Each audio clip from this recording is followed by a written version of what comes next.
자, 오늘은 상담 내비게이션에서 우리가 심상 작업은 우리가 여러 이제 그 상담자의 개입이 있었어요. 어떤 개입이 있었냐면은 전체 우리 내비게이션 그 지도에서 정서적 개입, 인지적 개입, 그 다음 체계적 개입, 행동적 개입에서 정서적 개입에 해당되는 것입니다. 그래서 정서적 개입에 해당되는 심상에 대해서 소개를 해드리겠습니다. 그러면 이제 심상이라는 것이 뭐냐 그럴 때 어떤 경우에는 또 내적 시각화다 이렇게 얘기해요. 그렇지만 이제 심상은 이 시각화라는 것보다 조금 더 전반적이 더 범위가 넓다. 왜냐하면 이제 보여지는 것만 그러는 게 아니라 청각, 체각 이런 것들을 전반적으로 다 아우르는 것이 심상이기 때문에 이제 보통 사티어 책에서는 내적 시각화라고 하기도 하지만 보통 이제 제가 오늘 강의 드릴 것은 심상 작업이라는 부분으로 이야기를 하려고 합니다. 그래서 보통 이제 이 부분은 저희가 가족 치료나 의료계 또 체면 이런 부분으로도 많이 사용하는데 상담에서 최근에 이제 많이 이런 정서에서 활용되고 있는 기법이기도 합니다. 전체 우리가 이제 이게 어느 부분에 있냐 이렇게 볼 때 사티어 모델에서 많이 사용하죠. 심상에 대한 작업을 사용하고 그 다음에 밀턴 에릭슨이 또 이런 체면에 대한 작업들을 많이 하기도 합니다. 그 다음에 이제 의료계에서도 이런 부분들을 많이 활용하고 있죠. 그래서 이제 결국 약간의 이론적인 부분은 다르지만 공통적인 목표가 있다. 그 목표가 뭐냐 그럴 때 인간이 무한한 우리 안에 잠재 능력이 있다. 그걸 이제 믿고 그것을 이제 우리가 만약에 어떤 이제 뭐 우울이라든가 어떤 어려움이 있을 때 그것들의 인간의 무의식적인 해결 방식을 이 심상으로 해결하려고 한다.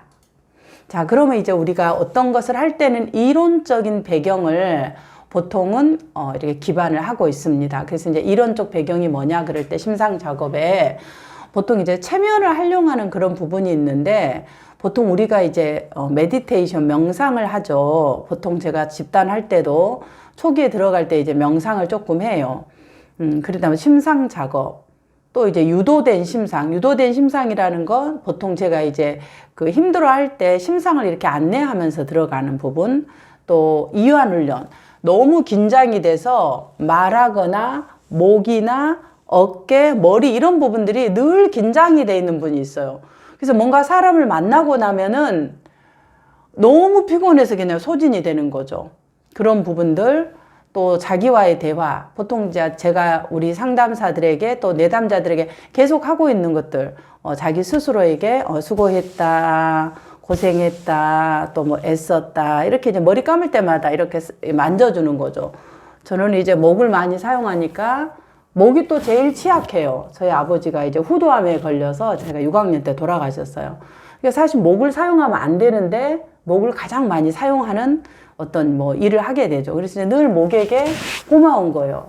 고맙다, 고생했다. 이제 이렇게 자기와의 대화 이런 것도 사실은 어떤 심상으로 들어가는 거죠. 내 신체를 내가 이미지화로 떠올려서 이렇게 이제 토닥토닥 해주는 거.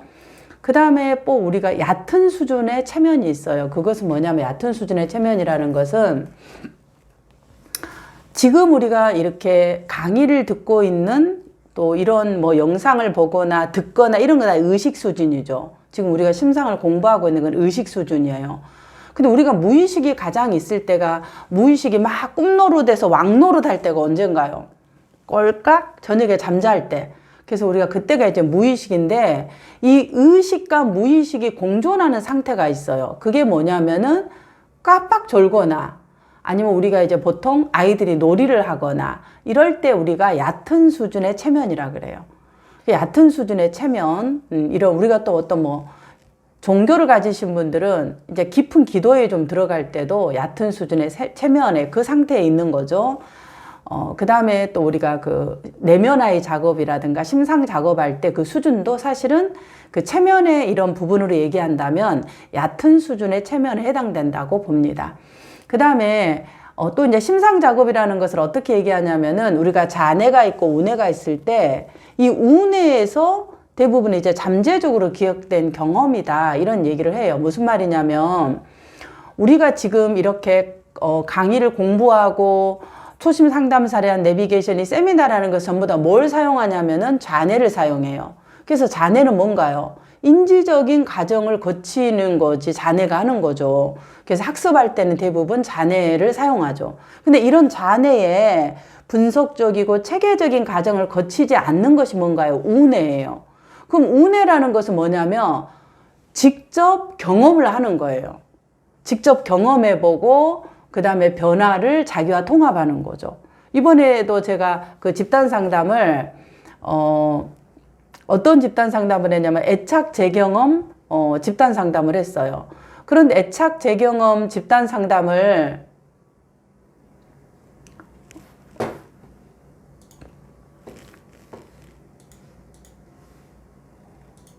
했는데 거기에서 이제 사람을 만나고 하고 이런 그런 부분들에 대해서 전체적으로 뭐라 그럴까 그 경험을 하는 거예요. 그래서 내가 어머니, 아버지, 애착 대상이 없다고 생각하고 그림을 그릴 수가 없는데 나의 대상하고 그 대상이 나에게 어떤 것을 경험해 줄 때, 아, 이게 이제 만들어진다라는 어떤 틀이 생긴다라는 그런 경험을 하거든요. 이제 예를 들어, 예를 들자면 그런 짧은 경험, 이런 것들이 뭐냐 그러면 그 이 운해를 통해서 일어나는 거죠.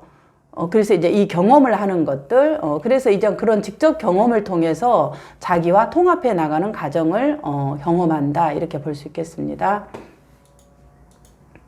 자, 그러면 이제 우리가 이 지금 심상작업은 전부 다 운해를 사용하는 거예요. 그러니까 우리가 운해에서 어떻게 처리되냐에 대한 부분들을 우리가 이제 보면 되는데, 이 운해와 잔해를 조금 이제 비교해 보면, 잔해라는 건 우리가 아주 어린 아이들이 해마가 형성되기 전에 이제 그 뭐라 그러나 유아기들이, 잔해는 어떤가요? 유아기는 해마가 형성되지 않잖아요. 그러니까 인지적으로 기능이 저하돼요. 전체를 통합하지 못하고. 근데 이제 성장하면서 이 해마라는 것이 생기게 되어지고, 그리고 정보를 판단하는 거예요. 아, 지금 이거 위험하구나.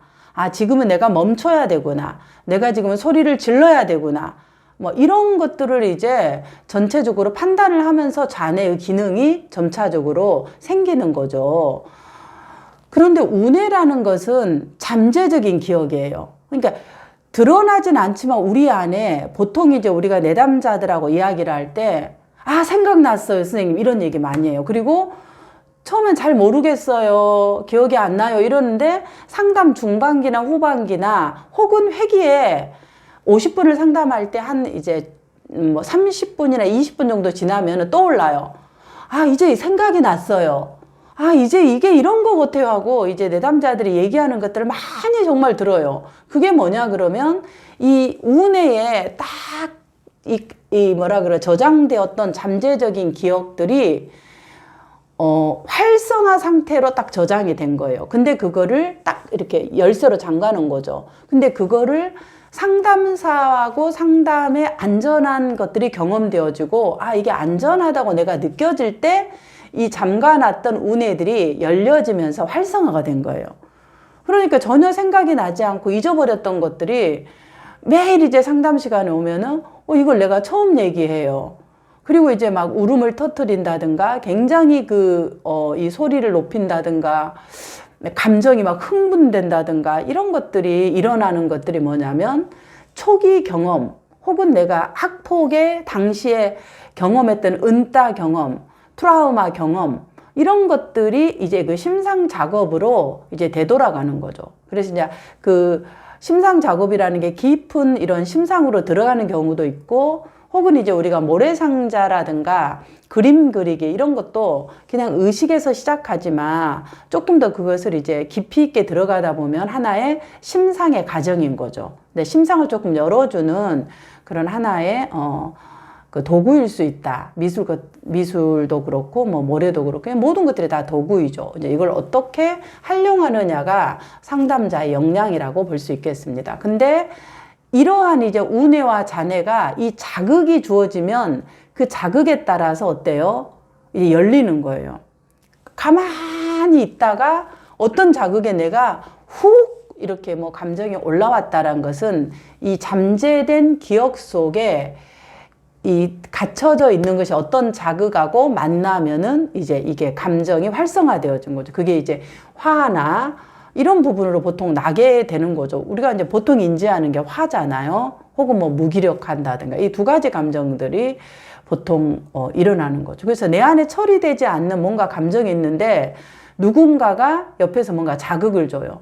내가 돌봄을 받지 못한 것에 대한 이슈가 있어서 늘 내가 힘든데 누군가 이제 어떤 그 상황에서 그런 것들이 자극이 되어지면 뭐 실질은 그건 하나의 자극일 뿐이에요. 촉발된 건데 내 안에 이런 그 잠재된 것들이 확 올라와서 과도한 반응을 하는 거죠. 이제 그런 것들이 우뇌에 잠재된 그런 기억 속에 있는 것들이 반응한다.